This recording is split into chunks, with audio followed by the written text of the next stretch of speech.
Hello student, एक बार फिर से आप सभी का स्वागत है make it easy online classes के प्लेटफॉर्म पे। और बच्चे आप सभी को पता है कि आरआरबी जेई का CBT 2 के शिफ्ट 1 का रिजल्ट आपका डिक्लेयर हो चुका है। अभी तक अगर हम बात करें तो 50 से ज़्यादा स्टूडेंट के द्वारा ये इन्फॉर्म किया गया है कि उन्होंने सिलेक्शन ले लिया है मेक इट इजी प्लेटफॉर्म से जुड़ने के बाद में। ठीक है, रिजल्ट आने के बाद में बहुत सारी ऐसी चीज़ें हैं जिनके बारे में डिस्कस करना बहुत ज़रूरी है। ठीक है, उनमें से सबसे पहले एक नोटिस जो है या फिर कह सकते हैं कि RTI का रिप्लाई एक बहुत ही ज़्यादा जो है आपका अभी डिस्कशन में है या फिर बहुत ज़्यादा वायरल हो रहा है। ठीक है, इधर से उधर जो है आपका सर्कुलेट हो रहा है। तो पहले बच्चे उसके बारे में बात करेंगे। और सबसे पहले उन सभी बच्चों को बहुत सारी बधाइयाँ जिन्होंने अपना सिलेक्शन सिक्योर किया है अपनी मेहनत से। ठीक है, अपने परिश्रम से। तो बच्चे आप सभी को बहुत बहुत बधाई है। और जिनका सफल नहीं हुए हैं या फिर कुछ नंबरों से रह गए हैं, आप लोगों को थोड़ा सा ये है कि अभी आपको लगेगा कि बस लाइफ यहीं पे ख़त्म हो गया है। ठीक है, आपको लगेगा कि मेरी जो मेहनत है वो बेकार हो गई है ना। बहुत सारे प्रकार के नेगेटिव थॉट्स जो हैं आपके मन में आएंगे। लेकिन बच्चे आप देखना कि अगर आप पॉजिटिविटी के साथ में आगे बढ़ेंगे तो फिर खुद के ही सोच पे जो है आपको कल को हंसी आएगी कि मैं क्या सोच रहा था उस समय, है ना, जब मैं फेल हो गया था, जब मैं वो नहीं कर पाया जो मैं करना चाहता था। तो खुद की ही सोच पे जो है रिग्रेट होता है। तो इससे अच्छा यही है कि बाद में रिग्रेट करने से पहले अभी खुद को संभाल लें कि यही मौका नहीं है बस। ठीक है, आगे पूरी लाइफ पड़ी हुई है, आपके सामने बहुत सारी अपॉर्चुनिटी आएंगे, आपके सामने बहुत अवसर आएंगे। ठीक है, थोड़ी सी मेहनत करेंगे, थोड़ी सी अपनी गलतियों में सुधार करेंगे तो हो सकता है कि जो आज आपका नहीं हो सका उससे भी अच्छा कुछ जो है आपकी किस्मत में लिखा हो। ठीक है, लेकिन ज़रूरी क्या है, अपनी गलतियों को पहचानना ज़रूरी है। ठीक है, तो आप सभी को जिन्होंने सिलेक्शन लिया है बहुत बहुत बधाइयाँ। और बच्चे मैं एक RTI रिप्लाई की बात कर रही थी जो बहुत ज़्यादा सर्कुलेट हो रहा है। बेसिकली सेशन उसी बारे में है।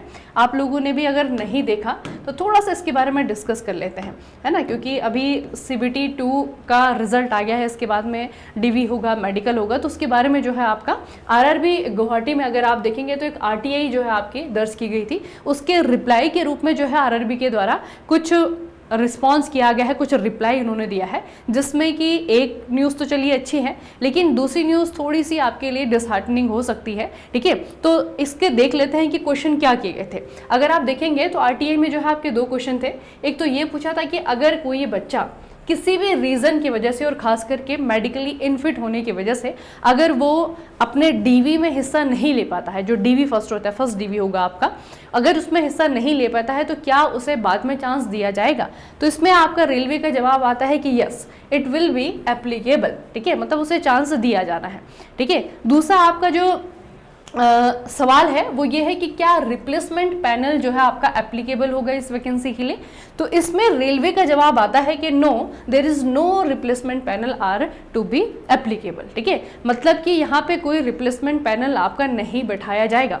बेसिकली रिप्लेसमेंट पैनल जो है आपका, इसकी ज़रूरत तब पड़ती है जब किसी भी बोर्ड के द्वारा किसी वैकेंसीज के रिजल्ट आने के बाद में दोबारा से वेटिंग लिस्ट जारी करनी हो। ठीक है, तो यहाँ पे क्या है, आप सभी को पता है कि सारे बच्चे तो ऐसे नहीं होंगे जिनको रेलवे की जॉब की आवश्यकता है। ऑलरेडी बहुत सारे लोग ऐसे होते हैं जो कि एग्ज़ाम इसलिए दे देते हैं कि उनको जो है चेक करना है ना। ऑलरेडी वो बहुत अच्छी अच्छी पोस्टों पे होंगे या फिर वो कहीं ना कहीं जॉब कर रहे होंगे, है ना, लेकिन फिर भी जो है उन्होंने एग्ज़ाम दिया होगा और हो सकता है कि एग्ज़ाम के बाद में वो जो है इस वैकेंसी के बाद में सक्सेस होने के बाद में इस जॉब को छोड़ दें, है ना। तो उसके कारण क्या होगा कि आपके जो पोस्ट हैं वो आपकी खाली रह जाएंगी, है ना। अब होना क्या चाहिए कायदे से कि अगर ये पोस्टें खाली होती हैं तो जो बच्चा आपका हाफ नंबर से या फिर पॉइंट समथिंग से आपका रह गया है या फिर बिल्कुल मेरिट के बाउंड्री पे बैठा हुआ है, ठीक है, उसको जो है आपका अंदर ले लिया जाए। बाकी सारी जगह भी यही होता है ना। लेकिन रेलवे ने साफ साफ यह कह दिया है कि कोई भी वेटिंग लिस्ट आपकी जारी नहीं की जाएगी, यानी कि कोई भी रिप्लेसमेंट पैनल आपका नहीं बैठाया जाएगा। ठीक है, तो इसमें क्या है कि एक तो पॉजिटिव न्यूज़ है, ठीक है, कि हाँ चलिए किसी वजह से किसी बच्चे का DV रह जाता है तो सेकंड DV में, थर्ड DV में अपने आप को रिप्रेजेंट करके वो प्रोसेस कंप्लीट कर सकता है। लेकिन दूसरी न्यूज़ जो है आपकी बहुत डिसहार्टनिंग है उन बच्चों के लिए जो कि बिल्कुल बॉर्डर लाइन पे है, पॉइंट समथिंग से जो है आपका रह गए हैं मेरिट लिस्ट में आने से, है ना। और हो सकता है कि किसी एक बच्चे के छोड़ने से किसी एक का नंबर आ जाए, किसी एक का फ्यूचर बन जाए, किसी एक की फैमिली का फ्यूचर बन जाए, है ना। तो ये बच्चे आपका थोड़ा सा रेलवे की तरफ से हम कहेंगे, और इसे सिर्फ कहने से तो नहीं होगा, है ना। ये नहीं है कि हम यहाँ खड़े होकर के रेलवे को क्रिटिसाइज़ कर रहे हैं और ये चीज़ें चेंज हो जानी है। तो बच्चे इसके लिए जो है आपका मेक इट ईजी से आप लोग सभी लोग जुड़े हैं और सारे ही सोशल मीडिया जो प्लेटफॉर्म है, क्योंकि यहीं से जो है आज डिजिटल मीडिया का ज़माना है, डिजिटल इंडिया का ज़माना है। तो अगर सरकार तक हमने अपनी कोई बात पहुँचानी है ना, अपनी कोई चीज़ ऐसी है जो कि हमारे साथ में गलत होता हुआ हमें दिख रहा है, तो उसे अगर हमें बताना है तो गवर्नमेंट को इन मीडियम के माध्यम से हमें बताना होगा। तो बहुत जल्द जो है आपका एक्स प्लेटफॉर्म है, ठीक है, वहाँ पे जो है आपका एक तरीके से ऑलरेडी बच्चे बहुत सारे आपके ट्विटर कैंपेन चल रहे हैं, ठीक है। उस कैंपेन में जो है आपको हिस्सेदारी करनी है, सभी के सोशल मीडिया अकाउंट बने हुए होते हैं, है ना, क्योंकि ये जो चीज़ें हैं ये ऐसा नहीं कि सिर्फ एक बच्चे के लिए। आप कहेंगे मैं तो नहीं हूँ बाउंड्री पे, तो मुझे इससे क्या ही लेना देना, है ना। हो सकता है कि आज आप बाउंड्री पे ना हो या फिर आज आप पॉइंट समथिंग से ना रहे हो, लेकिन फ्यूचर में कभी आपके साथ ऐसा हो जाए, है ना। तो ये नहीं करना है कि एक स्टूडेंट की बात है या फिर 2-3 बच्चे होंगे, उनको खुद की लड़ाई खुद ही लड़ना है ना, क्योंकि बच्चे जब स्टूडेंट की बात आती है तो वहाँ पे टीचर्स भी आपके होते हैं और आप लोग भी, है ना। तो आपके साथ में सही होना चाहिए। तो ये मत सोचिएगा कि जो बच्चे बाउंड्री पे होंगे वो अपनी लड़ाई खुद लड़ेंगे। सभी बच्चों को सक्रिय रूप से जो है इसमें हिस्सेदारी करनी है, ठीक है। जो भी कैंपेन आप लोग को दिख रहा है, ठीक है, जहाँ से भी आपको कैंपेन दिख रहा है सभी में हिस्से लीजिए और थोड़ी सी अपनी आवाज़ जो है सरकार तक पहुँचाने की कोशिश करिए, है ना, क्योंकि आरआरबी स्पेशली ऐसा बोर्ड नहीं है। बहुत सारे बोर्ड ऐसे हैं, बहुत सारे आपके स्टेट कमीशन हो गए, आपके यहाँ तक कि पब्लिक सर्विस कमीशन, है ना, किसी भी स्टेट का पब्लिक सर्विस कमीशन देखेंगे तो वेटिंग लिस्ट की जो एक सुविधा है वो बच्चों को दी जाती है ना। और ऑब्वियस सी बात है वो हमारे आयोग के लिए भी और वो हमारे सिस्टम के लिए भी, हमारे बच्चों के लिए भी, सभी के लिए बेनिफिशियल होता है ना। उसमें आपका क्या है कि दोबारा वैकेंसीज की जो प्रोसेस है वो प्रक्रिया से दोबारा बच्चों को नहीं गुजरना पड़ता। एक ही बार उसने अगर मेहनत करी और पॉइंट समथिंग से अगर वो रह गया है, तो अगर कोई बच्चा जो है किसी वजह से अगर ज्वाइन नहीं कर रहा है, वो पोस्ट खाली हो जाती है, तो उसमें सरकार का भी है कि 1-2 पोस्ट के लिए दोबारा से एग्जाम करवाना पड़ेगा या फिर दोबारा से बहुत सारी वैकेंसीज आने का इंतजार करना पड़ेगा, पूरी प्रोसेस को दोबारा से करवाना पड़ेगा, जिसमें बहुत सारी मशीन नहीं लगती, जिसमें बहुत सारा पैसा खर्चा होता है ना। तो गवर्नमेंट का भी उसमें आपका बेनिफिट है और दूसरी तरफ बच्चे का बेनिफिट तो है ही, है ना। तो इसमें तो बच्चे बिल्कुल भी नहीं सोचना है कि कुछ ही बच्चों का मामला है, बस वही लड़ेंगे, है ना। तो इसमें जो है आपका सक्रिय रूप से आपको हिस्सा लेना है। दूसरी जो आपकी बात है जिसके बारे में अभी तो खैर पूरा जो सेशन है वो जमाल सर लेंगे आपके लिए, ठीक है। तो ये बच्चे एक बहुत ही इंपॉर्टेंट चीज़ है। अब इसके कारण क्या होता है, अभी बहुत सारे बच्चों का ऐसा है कि जिनके अच्छे नंबर है, अच्छे मार्क्स जिन्होंने सिक्योर किए हैं, वो तो इस चीज़ को नकार रहे हैं ना, कि चलिए, क्योंकि उनको पता है कि हमारी सीट जो है वो सिक्योर है ना। तो बच्चे इसमें आपकी सभी प्रकार के, जैसे इससे पहले वाला जो आपको मैंने कहा कि सभी बच्चों को जो है मिलजुल करके लड़ना होगा, तभी जो है आपका कोई भी कैंपेन सक्सेस हो पाएगा, है ना। तभी उसके परिणाम भी आएंगे। सरकार हाँ कहती है, ना कहती है, रिफॉर्म करती है, नहीं कहती है, वो सारी बात की बातें हैं, लेकिन सबसे पहले ज़रूरी क्या है कि हमारी आवाज़ उन तक पहुँचे। हमारी आवाज़ तभी उन तक पहुँचेंगे जब हम सब लोग एक साथ इकट्ठा होकर के अपनी आवाज़ को रखने की कोशिश करेंगे या फिर अपनी आवाज़ रखेंगे, ठीक है। दूसरा जो आपका मामला है वो आप सभी को पता है कि इलेक्ट्रिकल के जो क्वेश्चन आपके हटे हैं, मैकेनिकल के क्वेश्चन नहीं हटे हैं, ये एक बच्चे बड़ा मुद्दा है।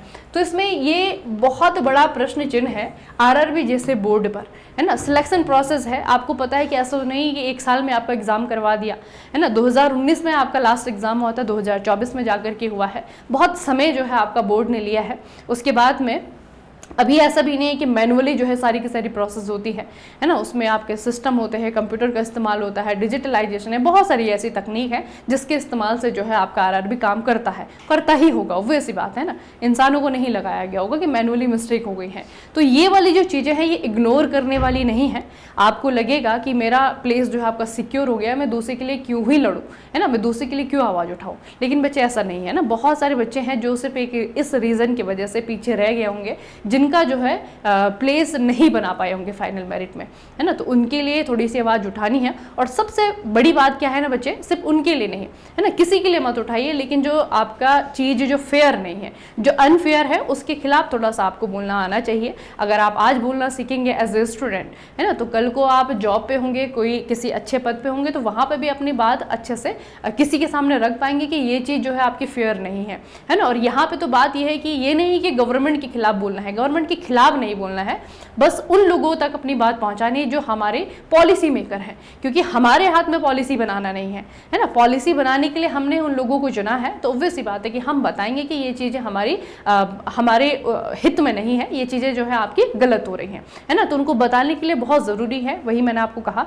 डिजिटल इंडिया है, डिजिटलाइजेशन का ज़माना है। तो बच्चे ये सारे हैशटैग आप लोग देख रहे हैं ना, रिफॉर्म से रिलेटेड है, आपका जस्टिस से रिलेटेड है, जो भी चीज़ें हैं आपकी, है ना, ये जो है आपके हैशटैग है, इनको जो है अपने सोशल मीडिया जो आपका हैंडल है या फिर अकाउंट है वहाँ पे जाइए और इन पे जो है आपको एक एक जो है पोस्ट करनी है, कहीं पे भी आप लोग हैं, है ना, सब जगह जो है पोस्ट करनी है, क्योंकि जितना ज़्यादा आपको पता है पोस्ट आपका होगा उतना ज़्यादा जो है आपका इशू बढ़ेगा और उतना ज़्यादा जो है उतनी जल्दी जो है गवर्नमेंट तक पहुँचेगा, है ना। उसके बाद में जो है आपका फिर उनकी प्रतिक्रिया क्या है, उनका डिसीजन क्या है, उसके बाद में जो है अगला स्टेप हमारा होना चाहिए। लेकिन फिलहाल सबसे पहला जो स्टेप है वो ये है कि आरआरबी का जो रिजल्ट आया है, रिजल्ट बहुत अच्छा है, जिन्होंने सिलेक्शन लिया है बहुत अच्छी बात है।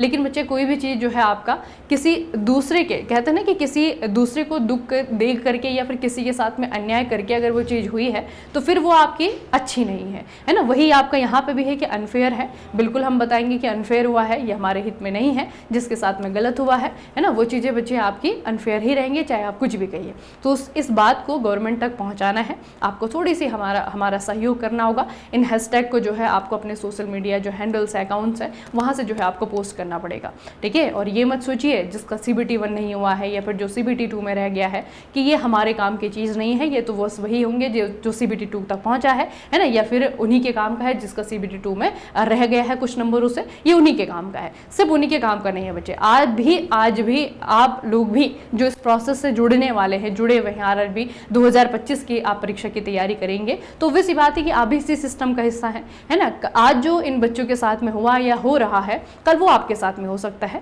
ना। आप भी इसी सिस्टम का हिस्सा है, तब आपका सहयोग अगर कोई नहीं करेगा तो आपको कैसा लगेगा, है ना। तो सभी बच्चों को एक साथ मिलकर के आना है, ठीक है। इस चीज़ को थोड़ा सा आवाज़ अपनी बनानी है और गवर्नमेंट तक अपनी आवाज़ पहुँचानी है, ठीक है। तो ये जो है आपका कैंपेन स्टार्ट किया जा रहा है, आप लोग इसमें जुड़िए। और जो आपके RTI का रिजल्ट है या फिर RTI में जो रेलवे ने जवाब दिया है वो मैंने आपके साथ में शेयर किया है, ठीक है। उसमें आपकी एक बात पॉजिटिव है, एक बात नेगेटिव है। नेगेटिव वाली जो है आपकी फिर से वही है कि ऐसा नहीं है कि हम RRB से इकलौता ऐसा बोर्ड है जिससे हम ये मांग कर रहे हैं, है ना। हम ऑलरेडी जो है आपके बहुत सारे ऐसे बोर्ड हैं, बहुत सारे ऐसे आयोग हैं, कमीशन है जो कि इस चीज़ को इम्प्लीमेंट करती हैं, है ना। तो RRB भी अगर उस चीज़ को इम्प्लीमेंट कर दे तो बहुत सारे बच्चों का फ्यूचर संवर जाएगा, है ना। तो वो बात जो है उन तक पहुँचानी ज़रूरी है और आप लोगों को उसके लिए बच्चे हमारा साथ देना ज़रूरी है, ठीक है। तो चलिए इस सेशन को यहीं पर ख़त्म करते हैं। अभी डिटेल में जो है आपका जमाल सर, ये राहुल सर जो है इस बारे में आपके साथ में डिस्कस करेंगे कि एक्चुअल में आपका हुआ क्या है ना। ये जो आपका इलेक्ट्रिकल और मैकेनिकल वाला जो आपका ये अनफेयर वाली जो बात है, जो इशू है काफ़ी बड़ा है बच्चे, बहुत सारे लोग जो है इसके कारण वंचित रह गए मेरिट में आने से, ठीक है। तो चलिए फिर इस सेशन को यहीं पे ख़त्म करते हैं।